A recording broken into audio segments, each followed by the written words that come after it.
Dinakaran NDA போயிருக்கிறாரு. அவரு திமுக ஆப்ஷனை தான் எதிர்பார்த்தாரு. சந்தர்ப்பம் காரணமாட்டு என்டிஏல போய் சேர்ந்துருக்காரு.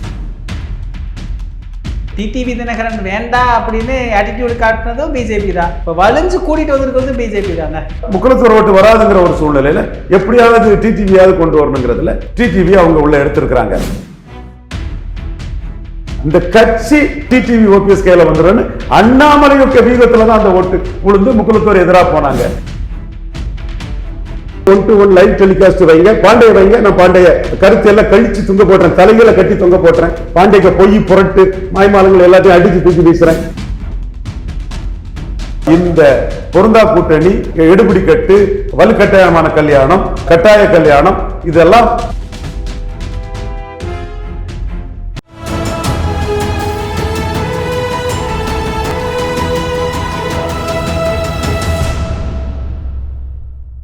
தமிழரம் நேயர்களுக்கு வணக்கம். இன்று நம்மிடையே அரசியல் விமர்சகர் திரு ரவீந்திரன் துரைசாமி அவர்கள் இணைந்துள்ளார்.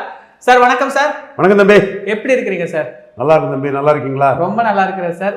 தினகரன் என்டிஏ போயிருக்கிறாரு, நீங்க எதிர்பார்த்தது தானா? இல்லை, ஒரு 10 நாளே அவரோட பேச்சு மாறும்போதே எதிர்பார்த்தது தானே. அவர் ஒரு கட்டத்தில் டிவிகேக்கும் டிஎம்கேக்கு தான் போட்டினார். அப்போவே நம்ம சொன்னோம்னா அவர் எடப்பாடியை பலகீனப்படுத்துறதுக்கு தான் அதை சொல்கிறாருன்னு தான் நம்ம சொன்னோம். டிவிகே விஜய் மண்குதிரைங்கிற இதில் நமக்கு மாறுபட்ட கருத்தே கிடையாது. அது விஜய் சீமான் கம்பேரிசன்னாலும் விஜய் மண்குதிரை தான், விஜய் எடப்பாடி கம்பேரிசன்னாலும் விஜய் மண்குதிரை தான். அந்த கருத்தை தான் நாம் சொல்லிட்டு இருந்தோம். இன்எலிஜிபிள், இன்காம்பிட்டன்ட், மண்குதிரை தான் சொல்லிட்டு இருந்தோம். பட் அவர் எடப்பாடியை பலகீனப்படுத்துறதுக்கு டிவிகேக்கு ஒரு இம்பார்ட்டன்ஸ் கொடுத்து திமுக கூட்டணியில் போகிறதுக்கு தான் முயற்சி பண்ணார். திமுக ஆட்சிக்கு எதிர்ப்பு இல்லைன்னு சொன்னாரா இல்லையா? எதிர்ப்பு இருந்தால் இப்படி தானே அந்த பாண்டே கொஞ்சம் 4 பேரெல்லாம் பேர சொல்லி நீங்கள்லாம் இப்படி தான் பண்ணிட்டு இருந்தீங்க, எப்படிப்பா 39 ஜெயித்துன்னு நக்கல் அடிச்சாரா இல்லையா? ஸோ அவர் திமுக ஆப்ஷனை தான் எதிர்பார்த்தாரு. சந்தர்ப்பம் காரணமாட்டு என்டிஏல போய் சேர்ந்துருக்கிறார். என்ன காரணம் சார்? ஏன்னா டிடிவி தினகரன் வேண்டாம் அப்படின்னு ஆட்டிடியூட் காட்டினதும் பிஜேபி தான். இப்போ வலிஞ்சு கூட்டிட்டு வந்திருக்கிறது பிஜேபி தானே. ஆமாம், டிடிவி தினகரன் என்டிஏ விட்டு வெளியே போயிட்டு தான் உள்ளே வந்திருக்கிறார். அதுதான் நமக்கு தெரியுது.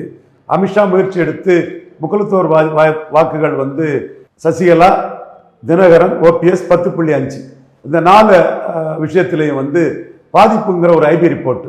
அதுக்காக பசும்பொன் முத்துராமலிங்க தேவருக்கு பாரத ரத்னா கொடுக்கலான்னு ஒரு சஜஷன் நயினார் நாகேந்திரன், எடப்பாடி எல்லாம் சொல்கிறாங்க. இதில் என்ன வேற வம்பு கெடுத்து ரவீந்திரன் துரைசாமி டெல்லியில் போய் தலைவர்கிட்டலாம் பார்த்து தேவருக்கு பாரத ரத்னா கொடுக்க கூடாதுன்னு சொன்னார். அவங்க அதெல்லாம் முடியாது போயான்னு சொல்லிட்டான்னு ஹரீஸ்னு ஒரு தம்பி மறைமுகமாக என்ன தாக்கி போட்டிருக்கான். அந்த தம்பி கிட்ட யாரோ தூண்டுதலாக விட்டு அந்த தம்பி அம்பா வச்சு தான் போட்டிருக்காங்க. நான் கண்டிப்பாக பசுமன் தேவரையாவுக்கு பாரத ரத்னாவை எதுக்கல்ல. இந்துக்களின் தந்தையாக இருந்தவர் ஐயா தாழ்லிங்க நாடார், அவருக்கு பாரத ரத்னா கொடுங்கன்னு கேட்குறேன். ஏன்னா இன்னைக்கு இந்து இயக்கம் இன்னைக்கு வளர்றதுன்னா ஐயா தான் முக்கிய காரணம். இப்போ ஏரல்ல ஆர்எஸ்எஸ் தலைவர் கெட்கேவர் நூற்றாண்டு விழா பேசும்போது தாழ்லிங்க நாடார் சொன்னது, என்னுடைய நாட்களை சித்திரகுப்தன் என்ன அழைக்கிறான், என்னுடைய நாட்கள் எண்ணப்படுது, இளைஞர்களை இந்த நாட்டையும் பண்பாட்டையும் கலாச்சாரத்தையும் காக்கணும்னு தான் அவர் சொல்லிக்கிட்டு தான் அவரோட மரண சாசனமாக இளைஞர்கள் நாட்டின் பண்பாடு கலாச்சாரத்தை காக்கணும்னு இந்துத்துவ தலைவராக நின்று மறைஞ்சவர் தான் ஐயா தாழ்லிங்க நாடார். அவர் வழியில தான் அவர் அன்னைக்கு 1989ஆம் ஆண்டு அக்டோபர் 3 மறையும் போது என்ன ஒரு மரண சாசனத்தை சொல்லிட்டு போறோம். அந்த வழியில தான் நாம செயல்பட்டு இருக்கோம். இப்போ நாம இந்துக்களின் தந்தை தாழ்லிங்க நாடாருக்கு அது வேணும்னு கேட்குறோம். அதே மாதிரி நாம கேட்கறது கம்ப்யூட்டர் எஜுகேஷன் தந்தை HCL சிவநாடார் தான். IBM இன்டர்நேஷனல் பிசினஸ் மேனேஜ்மெண்ட்டுங்கிற கம்ப்யூட்டர் கம்பெனி இந்தியா போன்ற ஏழை நாடுகளில் கம்ப்யூட்டர் தொழில் ஈடுபடாது, கம்ப்யூட்டர் காலியாகும்னு சொல்லும்போது இன்னைக்கு டாடா கன்சல்டன்சி பல கம்ப்யூட்டர் நிறுவனங்கள்லாம் வந்திருக்கலாம். இது இன்ஃபோசிஸ் எல்லாமே எக்கச்சக்கம் இருக்குது. ஆனால் கம்ப்யூட்டர் கல்வி இந்தியாவில் ஈடுபடும், கம்ப்யூட்டர் துறை இந்தியாவில் வெற்றி பெறுங்கிறத காட்டுனது ஐயா HCL சிவநாடார் தான். அப்போ கம்ப்யூட்டர் எஜுகேஷனில் புரட்சி செய்த சிவநாடார் பத்மபூஷனாக இருக்கிறார். அவருக்கும் ஒரு பாரத ரத்னா கொடுக்கணுங்கிற அந்த கோரிக்கையை தான் நாடார்கள் சார்பாட்டு நாம முத்துரமேஷ் நாடார்கள் வைக்கிறோமே தவிர ஐயா பசுமன் முத்துராமலிங்க தேவருக்கு கொடுக்கறத நம்ம மனசார எதிர்க்கல்ல. அவர் வள்ளலாருக்கு இணையானவர், அவர் மீது காங்கிரஸ் அரசாங்கம் பொய் வழக்கு தான் போட்டதுங்கிறது நாம பதிவு பண்ணோம். ஆனால் இந்துக்களின் தந்தை தாழ்லிங்க நாடாருக்கு நாம கேட்கறது எடப்பாடிக்கு பிடிக்கல. அது 4 பேரை தூண்டி விட்டு நாம தேவரை எதுக்குறோன்னு நயவஞ்சக வேலையை ஒரு சிலர் பண்றாங்க. எனிவே இந்த அம்சத்துக்குள்ள என்ன பற்றிய குற்றச்சாட்டுக்கு நான் பயிர் சொல்லிட்டேன். இதுல முக்குளத்தூர் ஓட்டு வராதுங்கிற ஒரு சூழ்நிலையில எப்படியாவது டிடிவியாவது கொண்டு வரணுங்கிறதுல டிடிவி அவங்க உள்ள எடுத்திருக்கிறாங்க. ஆனா முக்குளத்தூர் ஓட்டின் தன்மையை பிரபாகரன் சாத்தூர்ல இருந்து ஒரு மறவர் சமூக தம்பி, கேப்டன் விஜயகாந்தோட தீவிர விசுவாசி, பிரேமலதா அம்மையாரோட தீவிர ஆதரவாளர், தேமுதிகவில் இருக்கிறார். அவரு எனக்கு சில டீட்டெயில்கள் அதை கொடுக்கக்கூடிய அடிப்படையெல்லாம் பார்த்தா 2019 முக்குளத்தூர் வாக்குகள் வந்து தென் மாவட்டங்களில் ஒன்றும் பெரிய அளவு ஸ்பெசிபிக்கா இபிஎஸ் ஓபிஎஸ் இரட்டை தலைமைக்கு எதிராக போகல. பொதுவாக எல்லார் வாக்கும் அடி வாங்கிச்சு, முக்குளத்தூர் வாக்கும் அடி வாங்கிச்சு. நீங்க எடுத்துட்டீங்கன்னா நயினார் நாகேந்திரன் 2019 30 விழுக்காடு வாக்குக்கு மேல பெற்றுட்டாரு. இவர் ராய் சத்தியன் மதுரையில் 30 விழுக்காடு வாக்குக்கு மேல பெற்றுட்டாரு. அவரெல்லாம் பெறுவார் நான் நினைக்கல, பெற்றுட்டாரு. முஸ்லீம் பகுதியில் மோடி படத்தை மறைச்சி பிரச்சாரம் பண்ணவங்க தான் இந்த ராய் சத்தியன் இவெல்லாம் போன்றவங்க. அதுபோல மோடி அழைச்சிட்டு வந்து ஓபிஎஸ் வெற்றியை பெற்றுட்டார் மகனுக்கு ரவீந்திரநாத் குமாருக்கு. அப்போ 2019 முக்குளத்தூர் வாக்குகள் வந்து தென் மாவட்டங்களில் பெரிய அளவில் பாஜக அதிமுகவுக்கு எதிராக போயிட்டுன்னு சொல்றதுக்குள்ள எவிடன்ஸ் இல்லை. அதுக்கப்புறம் 2021 பிரபல முக்குளத்தூர் தலைவர் எல்லாம் வெற்றி பெற்றாங்க. இவர் வல்லம்பர், விஸ்வநாதன் வல்லம்பர் கம்யூனிட்டி, முக்குளத்தூர்ல ஒரு பிரிவு வல்லம்பர் வில்லம்பர்னு சொல்லக்கூடிய ஒரு வல்லம்பர் கம்யூனிட்டியை சேர்ந்த முக்குளத்தூர் பிரிவை சேர்ந்த அவர் நத்தம் விஸ்வநாதன் வெற்றி பெற்றாரு. இவர் ஆர்வி உதயகுமார் திருமங்கலத்தில் வெற்றி பெற்றாரு. செல்லூர் ராஜ் வெற்றி பெற்றாரு. ஓபிஎஸ் வெற்றி பெற்றாரு. இப்படி இவர் கடைநல்லூர்ல முக்குளத்தூர் வெற்றி பெற்றாரு. அம்பாசமுத்திரத்தில் எல்லா ஜாதிக்காரர்களாலும் ஏற்றுக்கொள்ளப்படக்கூடிய முக்குளத்தூர் சமூகத்தை சேர்ந்த எஸ்ஐக்கு சுப்பையா அண்ணன் சிவாஜி குடும்பத்துக்கெல்லாம் வேண்டிய ஒரு திரைத்துறை தயாரிப்பாளர், தொழிலதிபராக இருக்கக்கூடிய அந்த சகோதரர் வெற்றி பெற்றாரு. ஓஎஸ் மணியன், காமராஜி, இந்த செல்வாக்கான தலைவர் ஹெல்த்ல இருந்தார விஜயபாஸ்கர், அவர் ஒரு லோக்கல்ல அவருக்கு ஜல்லிக்கட்டு காலை அது இதுன்னு கல்லூரி மக்கள் செல்வாக்கு அவருக்கு இருக்கு. மக்கள் செல்வாக்கான அந்த முக்குளத்தூர் கமிட்டியை சேர்ந்த ஹெல்த் விஜயபாஸ்கர் அவர் வெற்றி பெற்றார். அப்போ 2019 முக்குளத்தூர் மத்தியில் பெரிய பாதிப்பு இல்லை. அது ஓபிஎஸ் கூட இருந்ததுனால அது வந்து தவிர்க்கப்பட்டது. 2021 ஓபிஎஸ் இரட்டை தலைமையா ஒரு இலையில ஓபிஎஸ் ஒரு இலையில இபிஎஸ் இருந்ததுனால அதுவும் தவிர்க்கப்பட்டது. 2024 தான் முக்குளத்தூர் வாக்கு வந்து பெருசா அடி வாங்கிச்சு. அதை பிரபாகரங்கிற சாத்தூரை சேர்ந்த மரவர் சமூக சகோதரர் நம்ம தம்பி என்ன சொல்றான்னா, அண்ணே இது வந்து இபிஎஸ்க்கு எதிராக டிடிவி கையில் இந்த அதிமுகவே வந்துடும், ஓபிஎஸ் டிடிவி தான் அடுத்தால அதிமுகவை இருப்பாங்கன்னு ஒரு ஆஸ்பிரேஷனை முக்குளத்தூர் கம்யூனிட்டிக்கு இவர் அண்ணாமலை கொடுத்ததுனால தான் பெரிய அளவுக்கு நீங்க அந்த வாக்கு விழுந்தது. நீங்க 2019-21 எடுத்து பாருங்க, 24 பாருங்க. 24 டெபாசிட் இழந்தாங்க திருநெல்வேலியில, 24 ராமநாதபுரத்தில் டெபாசிட் இழந்தாங்க, 24 தென் தேனியில டெபாசிட் இழந்தாங்க, 24 மதுரையில 3வது போனாப்புல. அப்ப இந்த ஒரு நிலைமை 19 21 இல்லை. அப்ப 24 இப்படி ஏன் போச்சுன்னா, இந்த கட்சி முக்குளத்தூர் கையில வந்துடும், டிடிவி ஓபிஎஸ் கையில வந்துடும், அண்ணாமலையொக்க வீகத்துல தான் அந்த ஓட்டு விழுந்து முக்குளத்தூர் எதிராக போனாங்க. இப்போ ஒற்றை தலைமையா எடப்பாடி எழுப்பி இருக்கிறாரு. அபகரிக்கும் தலைமையா, கிராப்பரா, லூட்டரா ஒரு சில அரசியல் விமர்சகர்கள் பேரை சொல்லி அவங்களுக்கு என்லைட்டன் பண்ணதுக்கு சொல்றேன். லூட்ரா கிராப்பரா வந்து இரட்டை தலைமை இருந்து ஒரு 50% முக்குளத்தூர் 50% விழால கொண்டு இருந்ததை ஒரு விழால கொண்டு முழுக்க அபரிச்சிட்டார். எல்லாம் எனக்கு போடுன்னு அபரிச்சுட்டாரு. அப்போ இந்த இடத்துக்குள்ள வந்து டிடிவியால முக்குளத்தூர் வாக்கை கொண்டு வந்துட முடியுமான்னா அது பெரிய கேள்விக்குறி தான். முத்திக்குலர் சென்டிமெண்ட் வந்து எடப்பாடிக்கு எதிராக தான் இருக்குது. அதை சீமான் தெளிவா பயன்படுத்துறாரு. நீங்க தேவருக்கு பாரதத்தை கேட்கறது கூட சீமான் என்ன சொல்றாரு, நீங்க சசிகலா, தினகரன், ஓபிஎஸ் எல்லாத்தையும் காலி பண்ணிக்கிட்டு நீங்க 10.5 விவகாரத்தையும் அதை சீமான் ஸ்பெசிஃபிக்கா சொல்லலை, அவருக்கு வேற வியூஸ் இருக்குது. இது எல்லாமே வச்சுதான் நீங்க பாதிப்பை மறைக்கிறதுக்கு தான் நீங்க இந்த மாதிரி செயல்படுறீங்கன்னு எடப்பாடி பழனிசாமி சீமான் குற்றம் சாட்டினாரு. அப்போ அதே குற்றச்சாட்டை தினகரன் வச்சார். இப்ப தினகரன் சேர்ந்திருக்காருங்கனால தினகரனால ஒண்ணுமே இல்லைன்னு நான் சொல்லதுக்கு தயாரில்லை. இப்ப நம்ம எல்லாமே ஒரு சீரா ஒரு கருத்தை சொல்லணும். தினகரன் வந்து ஆர்கே மேல ரெட்டலையும் சுதீர் சூரியனையும் குக்கர்ல போட்டு வச்சது பெரிய ஹீரோ. எல்லா டைம்லையும் ஒரே மாதிரி பேசணும். அவர் வந்து நான் தான் மாற்றணும்னு சொன்னா ரெட்டலை பலகீனப்படுத்தி இருக்கலாம். நீங்க ரெட்டலை தோப்பிடிச்ச நீங்க எதுக்கு நீங்க ரெட்டலை உங்களுக்கு வேணும்? அப்போ உங்க ஆர்கே வெற்றியை நீங்க நல்லிஃபை பண்ணீங்கன்னு கருத்தை தான் அன்னைக்கு சொன்னேன். அதே மாதிரி ரெட்டையில வில்லன்கள் கையில பேருக்கு சொன்னவரும் டிடிவி தினகரன் தான். அதுக்கப்புறம் 5.5 விழுக்காடு வாக்கெடுத்தாரு, 2.5 விழுக்காடு வாக்கெடுத்தாரு. அப்புறம் அவரு ஒரு திருச்சியில ஒரு கேண்டிடேட் போட்டிருந்தாரு, அவரு ஒரு ஸ்டார் கேண்டிடேட் ஆனு தேனியில வந்து ரெட்டையில டெபாசிட் இழக்க செய்திருக்கிறார். இப்ப அவர் கூட்டணியில வந்திருக்கலாம். ஆனா அண்ணாமலை ஒரு பெரிய ஸ்ரூடு லீடர், மக்கள் உணர்வை தெரிஞ்ச ஒரு தலைவர், ஒரு மேனேஜ்மெண்ட் தெரிஞ்ச ஒரு காவல்துறை அதிகாரியா இருந்து அதுல வாலண்டரி ட்ரீட்மெண்ட் கொடுத்து வந்தவர்.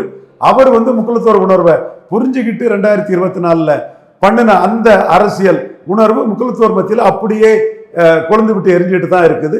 அதை நீங்க அணைக்கணும்னா இரட்டை தலைமை, ஒரு இலையில ஓபிஎஸ் ஒரு இலையில இபிஎஸ் அழைக்கலாம். நீங்க முக்குலத்தோர் தலைவரை 50% அடிச்சுக்கிட்டு காலி பண்ணிக்கிட்டு 2 சீட்டு 3 சீட்டு 4 சீட்டுன்னு கொடுத்தா அது எப்படி அந்த சமூகம் அரசியல் விழிப்புணர்வு உள்ள பொலிட்டிக்கலி வைப்ரண்ட் கம்யூனிட்டி எப்படி அதுல ஏமாறும்? அவங்க ஏமாற மாட்டாங்க, தெளிவா இருக்காங்கனால தான் சீமானே முக்குலத்தோர் சென்றிக்கு அரசியலா முக்குலத்தோர் எடப்பாடிக்கு எதிராக இருக்கிறாங்க புரிஞ்சுக்கிட்டு சீமான் அந்த தெளிவா பண்றாரு. இன்னும் நான் இதை என்னுடைய அரசியல் விமர்சன நண்பர்களுக்கு ஒரு ஆதாரணமா சொல்லணும்னா, அந்த இடம் திருப்பூரம் மீட்டிங், நீங்க யார் வேணாலும் தம்பி ரங்கராஜ் பாண்டே அவர்கிட்ட சாணக்கியாவில் இருக்கும். அதில் சுமன் ஸ்ரீராமன் அவர் ரொம்ப எல்லாமே குய்மைவான ஆளு, எல்லாமே எடுத்து போட்டு பாருங்க. அந்த அஜித்குமார் மரணம் தொடர்பாட்டு பேசும்போது கொடநாடு கொலை என்னாச்சுன்னு கேட்கும் போது தான் கைத்தட்டல் பயங்கரமா தூக்கலா திருப்பணம் கூட்டத்தில் இருந்தது. வந்தது முக்குலத்தோர் இளைஞர்கள் தான். அவங்க கொடநாடு கொலையை பற்றி பேசும்போது, எடப்பாடி ஆட்சி காலத்தில் நடந்ததை பற்றி பேசும்போது ஆர்ப்பரிச்சு கை தட்டினாங்க. அப்பதான் சீமானே புரிகிறாரு, முக்குலத்தோர்கள் ஓபிஎஸ் டிடிவி ஏத்துக்கிட்டா கூட எடப்பாடி ஏத்துக்கிட மாட்டாங்கிற அந்த உண்மையை, அந்த முக்குலத்தோர் மக்கள் உணர்வை, அந்த மக்களோட இருந்து சீமான் சென்றிக்கா நிறைய பேர் முக்குலத்தோர் தான் இருக்காங்க. அவர் பின்னாடி அவர் கூட இருக்கிறதும் அந்த லெவலில் தான் இருக்கிறாங்க. ஸோ அவங்களோட உணர்வு, அவங்களோட சென்டிமெண்ட்ஸை புரிஞ்சுக்கிட்டு அவர் எல்லா இதுலையுமே தேவர் பிறந்தநாள் கூட்டம்னாலும் சரி, மருதுபாண்டியர் பிறந்தநாள் கூட்டம் திருச்சினாலும் சரி, வேலுநாச்சியார் பிறந்தநாள் கூட்டம்னாலும் சரி, தெளிவாக முக்குலத்தோர் ஓட்டர்ஸ் எடப்பாடியை ஏற்றுக்க மாட்டாங்க, எடப்பாடி எதிரியா தான் பார்ப்பாங்கிறத புரிஞ்சுக்கிட்டு திருப்பணத்தில் கொடநாடு கொலையை பற்றி பேசும்போது கிடைத்த கைத்தட்டலை மையமா வச்சு சீமான் பேசினாரு. இன்னும் அந்த இது தெளிவா மக்கள் மத்தியில் அப்படித்தான் இருக்குது. பரப்பன அக்ரகார சிறைச்சாலையில சசிகலாவை கொல்ல சதின்னு சொல்லும் போதுதான் சீமானுக்கு அந்த முக்குலத்தோர் ஓட்டு கூடிச்சு. அசம்பிளில கூடின முக்குலத்தோர் ஓட்டு, பாராளுமன்றத்திலும் சீமான் மொத்தமா ஓட்டு கூடினாரு, அதுல மாற்றம் இல்லை. ஆனா முக்குலத்தோர் மத்தியில அசம்பிளியோட குறைஞ்சுது. அது பூத் வைஸ் பார்த்தா தெரியும். ரெட்டிகள்னு ஒரு நிறுவனத்தை சேர்ந்த சர்வேல நம்ம துல்லியமா ஒவ்வொரு தேர்தலையும் பூத் வைஸ் எப்படிங்கிறத பக்காவா எடுத்து ஆய்வு பண்ணி அந்த பூத்துல என்ன சமூகம் இருக்குங்கிறதெல்லாம் ஆய்வு பண்ணக்கூடியவங்க ரெட்டிகள். அந்த சர்வே இதுல ஹெவியா போயிட்டு இருக்கக்கூடிய ஒரு தம்பி ரெட்டிகள், அவரும் சரி வம்சி சந்திரன் அவரும் பார்த்து ஒரு வகுப்பு நடத்துறாரு. இவங்களும் சொல்லக்கூடிய விஷயம் என்னன்னா, 2021 சசிகலாவை சிறைச்சாலையில கொல்ல சதின்னு சீமான் சொல்லும் போது இவர்தாயா போல்டா சொல்றாருன்னு போட்ட முக்குலத்தோர் இளைஞர்கள் 2024 அதிமுக டிடிவி ஓபிஎஸ் கையில வந்துருன்னு தெளிவா எடப்பாடிக்கு எதிராக வாக்களிச்சதா சொல்றாங்க. அப்ப மீண்டும் அந்த வாக்குகள் எடப்பாடியை ஏற்றுக்கலாம சீமானை ஏற்றுக்கிறதுக்கான வாய்ப்புகள் அதிகம் இருக்கு. ஏன்னா அந்த வாக்காளர்கள் ஸ்டாலினுக்கு எதிரான வாக்காளர்களும் இருக்கிறாங்க. பட் ஸ்டாலினும் அவங்கள மூவ் பண்ணதுக்குள்ள ஒரு அரசியலை முன்னெடுப்பாரு. ஓபிஎஸ் போன்றவங்களை விட்டுறக்கூடாது, ஓபிஎஸ் எப்படி சேர்க்கணுங்கிற ஒரு சூழ்நிலைக்கு அவர் வருவாரு. பட் சீமானுக்கு அந்த வாக்குல ஒரு வாக்கு விகிதம் 26 அதிகரிக்கான வாய்ப்புகள் இருக்கு. அதை புரிஞ்சுக்கிட்டு தான் சீமானும் தன்னுடைய அரசியல் களத்தை தெளிவா முன்னெடுக்கிறாரு. தருமபுரியில் பேசினாலும் ஐயா பசுமன் முத்துராமலிங்க தேவரை பற்றி பேசுறாருன்னா, அவர் அந்த அரசியலை நடத்துறாருன்னா, இந்த பொருந்தா கூட்டணி, எடுபிடி கட்டு, வலுக்கட்டாயமான கல்யாணம், கட்டாய கல்யாணம், இதெல்லாம் மக்கள் மத்தியில் எடுபடாதுங்கிறதான் சீமானுக்கு கருத்தாட்டு இருக்குது. இன்னும் சொல்ல போனா, நான் ஒரு தொலைக்காட்சியிலே சொன்னது மாதிரி இந்த சந்தர்ப்பவாத கூட்டணிகள், சந்தர்ப்பவாத நிலைப்பாடு, பல்ட்டி அடிக்கிறது, இதுதான் தெளிவா 214 தனிச்சு நிற்கக்கூடிய சீமான, ஜெயலலிதா உயிரோடு இருக்கும்போது 1 விழுக்காடு இருந்த சீமான, எடப்பாடியோட தவறுகளால அது இன்னைக்கு 8.2 கொண்டு போயிருக்குது. மீண்டும் 2026 ரங்கராஜ் பாண்டே குறிச்சுக்கிடுங்க, பெஞ்ச் மார்க் அதை நோட் பண்ணிக்கிடுங்க. 2026 சீமான் தலைமை எடப்பாடி தலைமையை பலகீனப்படுத்தும். அதுல என்டிஏக்கு விழுந்த வாக்குகள் சீமான் தலைமைக்கு போகுங்கிறத நான் சொன்னேன். காரணம், என்டிஏ விக்கிரவாண்டியில நின்னவங்க அண்ணாமலையை என்டிஏவோட ஒரு தலைவராட்டு பாமக கேண்டிடேட் அனௌன்ஸ் பண்ணி விக்கிரவாண்டியில நின்று பாமக சாதிச்சாங்க, என்டிஏ சாதிச்சு, அண்ணாமலையும் அன்புமணியும் சாதிச்சாங்க, ராமதாசும் இருந்தாரு, 50 பூத்துல அதிக ஓட்டு எடுத்து சாதிச்சாங்க. அந்த என்டிஏ ஈரோடு கிழக்குல நிற்காத போதே சீமான் அந்த இடத்துக்குள்ள லீடர்ஷிப்புக்குள்ள வாராப்புல. கருத்து பார்வையற்றவரான ரங்கராஜ் பாண்டே கண்களுக்கு இது தெரியல, ஒரு வார பத்திரிகைக்கு இது தெரியல, ஒரு தின இதழுக்கு தெரியல, வெப்பு நடத்தக்கூடிய ரங்கராஜ் பாண்டேக்கும் இது தெரியல. இப்ப தினகரன் அந்த என்டிஏக்குள்ள இருந்தவர் எடப்பாடி கூட போகும்போது, என்டிஏக்கு எடப்பாடி கையில அதிமுக போகக்கூடாது, முக்குலத்தோர் கையில வந்துருங்கிற ஒரு ஆஸ்பிரேஷன்ல போட்ட வாக்குகள் இன்னைக்கு எடப்பாடி கிட்ட ஒரு டம்மியா ஒரு ஒற்றை இலக்கம் நிற்கிறாரா, என்ன நிற்கிறாரு, ராஜ்யசபா உண்டா, என்ன உண்டான்னு தெரியாத தினகரனை நம்பி பெரிய அளவில் அந்த ஓட்டு போறதுக்கு வாய்ப்பு இல்லை. அது பார்ச்சூன் ஃபேவர்ஸ் த பிரேவ்னு 214 தனிச்சு நிற்கக்கூடிய சீமானுக்கு இந்த பொருந்தா கூட்டணி, எலித்தவள நட்பு கூட்டணி, அந்த கூட்டணியின் தன்மையை ஏற்றுக்கிடாத வாக்காளர்கள் சீமான இவன் தாயா லட்சியவாதி, இவன் தாயா ஹீரோ, 234 நிற்கிறான், பரப்புற அக்ரஹாரம் சிறைக்குள்ள சசிகலா அம்மையார சின்னமாவை கொல்ல சதினி கூட பேசுறான். எனக்கு அதில் உடன்பாடு கிடையாது இருக்குங்கிறது வேற, பட் சீமான் அதை பேசுறாருங்கிறது உண்மை. ஸோ இந்த மாதிரிப்பட்ட ஒரு தன்மைக்குள்ள அந்த ஓட்டு எடப்பாடிக்கு டிரான்ஸ்ஃபர் ஆகாம சீமானுக்கு வர்றதுக்குமான வாய்ப்புகளும் சாத்தியக்கூறுகளும் தெளிவாக நிறைய இருக்குது. இன்னும் சொல்ல போனால் எடப்பாடியை பலகீனப்படுத்தி தான் சீமான் வளர்ந்துகிட்டே இருக்கிறார். அப்போ உங்கள் கருத்து அடிப்படையில் எல்லாரும் சொல்கிற மாதிரி அது அமமுகவுடைய ஓட்டு தான், அது ஆன்டி இபிஎஸ் ஓட்டு, கண்டிப்பாக இந்த கூட்டணிக்கு டிரான்ஸ்ஃபர் ஆகாது அப்படிங்கிறது உறுதிதான். ஆனால் ஒரு சிலர் சொல்கிறாங்களே சார் 20%, 21 கணக்கு எடுத்துக்கிறாங்க, அதை கணக்கு வச்சுட்டு ஆன்டி இன்கம்சி ஒரு 5%, இது டிடிவி தினகரன் ஒரு 2%, 150 சீட்டு கன்ஃபார்ம் அப்படின்லாம் சொல்கிறாங்களே, இதெல்லாம் என்ன மாதிரியான கணக்கு அடிப்படையில் சொல்கிறாங்க? 30 விழுக்காடு ஓட்டுக்கு மேலே வராதுன்னு சொல்கிறேன். அவங்களே என்னையும் 1-to-1 லைவ் டெலிகாஸ்ட் வைங்க, பாண்டிய வைங்க, நான் பாண்டிய கருத்தையெல்லாம் கழிச்சு தொங்க போட்டுறேன், தலைகளை கட்டி தொங்க போட்டுறேன், பாண்டியக்க பொய் புரட்டு மாய்மாலங்கள் எல்லாத்தையும் அடிச்சு தூக்கி வீசுறேன், வைக்க சொல்லுங்க.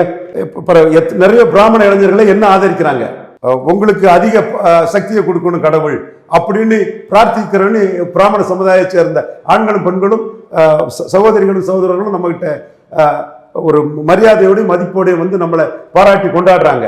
நான் தெளிவா சொல்றேன், இந்த அணிங்கிறது 20 விழுக்காடு தான் எடப்பாடிக்கு ஸ்ட்ரென்த், 20 விழுக்காடு தான் எடப்பாடிக்கு ஸ்ட்ரென்த்.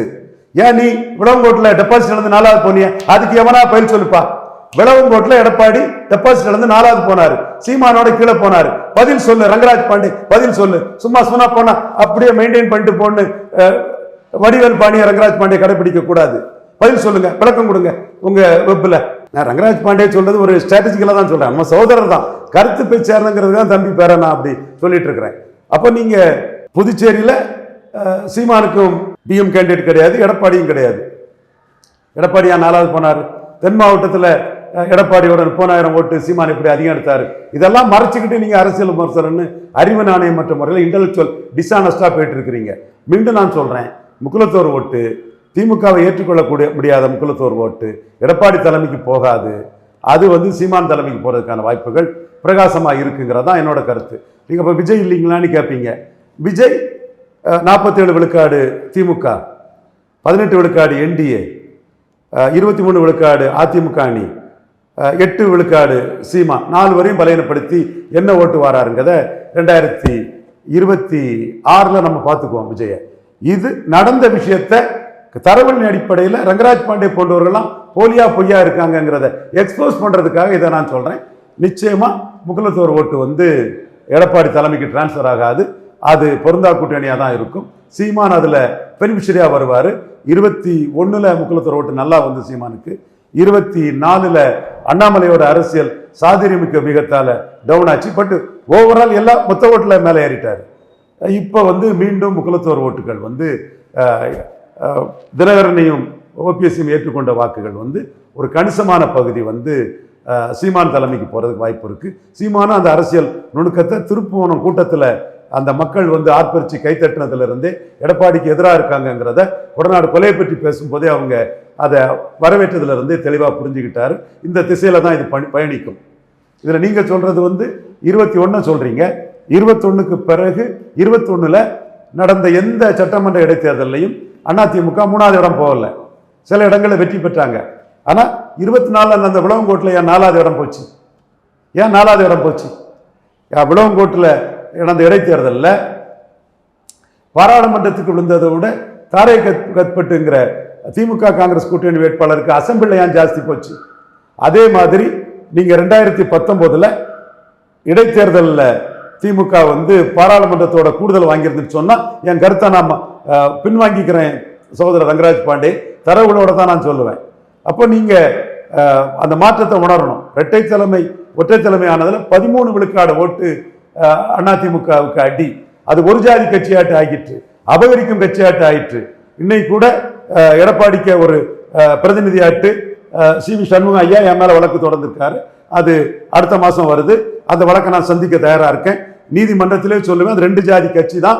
அந்த கட்சிக்கு ஓட்டு போடுறது வெள்ளாள கவுண்டருக்கும் வன்னியருக்கு தான் அதுல லாபம், மற்ற ஜாதிக்கு எந்த லாபமும் இல்லை. மற்ற ஜாதி ஏமாளி இழிச்சவனா இருந்தா போடலாம், அல்லது மற்ற ஜாதியில சில கைக்கூலிகள் இருந்து அதுக்கு பிரச்சாரம் பண்ணிக்கலாம். அது மற்ற ஜாதியோட வளர்ச்சிக்கோ ஜாதியோட அதிகாரத்துக்கோ எந்த நன்மையும் இல்லைன்னு ஆணித்தரமா சி.வி. சண்முகம் வரட்டும். சி.வி. சண்முகத்துக்கு முன்னாடி நீதிமன்றத்தில் ஆமா நான் சொன்னேன் சொல்லுவேங்கிறத நான் துணிவோடு அதை நான் உண்மையின் துணை கொண்டு அதை சொல்ல தயாரா இருக்கிறேன். இதுதான் காரணம். ஓபிஎஸ் நீக்கப்பட்டதன் விளைவாக 13 விழுக்காடு அதிமுக வாக்கு காலி ஆயிட்டு ஓபிஎஸ் என்ன எடுத்தாரு, ஓபிஎஸ் என்ன இருக்காருன்னு கேட்டா அது நமக்கு எல்லாருக்குமே தெரியுது. அவர்கிட்ட இன்னைக்கு அவரும் ஒரு எம்எல்ஏ தான் இருக்கிறாங்க. இவர் வைத்தியலிங்கம் கூட திராவிட முன்னேற்ற கழகத்தில் போய் சேர்ந்துட்டாரு. இதுதான் நிலைமைனாலும் கூட 13 விழுக்காடு வாக்கு பாதிச்சது. கொங்கு மண்டலத்தில் இரட்டை தலைமை, ஒரே இலையில முக்குலத்தோர் ஓபிஎஸ், ஒரே இலையில வெள்ளாள கவுண்டர் எடப்பாடி பழனிசாமி இருக்கும்போது பொதுத்தள கட்சிங்கிற ஒரு எண்ணம் பிற ஜாதிகள் மத்தியில் இருந்தது. இப்போ அது ஒரு ஜாதி கட்சியாட்டு கொங்கு மண்டலத்தை பொறுத்தவரை ஆயிட்டுங்கிற ஒரு எண்ண ஓட்டம் இருக்குது. இங்கேயும் பிற ஜாதிகள் மத்தியில் செங்குந்தர் பரையர் மத்தியில் சி.வி. சண்முகமும் கே.பி. முனிசாமியும் சேர்ந்து தான் ஓபிஎஸ்க்கு எதிராக சதி பண்ணி எடப்பாடி பழனிசாமி அதை அபகரிக்கிறதுக்கு துணை போயிட்டாங்கிற கருத்து இருக்குது. இது உண்மை. தேர்தல் முடிவில் இது தெரியும். ஸோ அந்த 21 வச்சு பேசுறது முழுக்க அபத்தம்.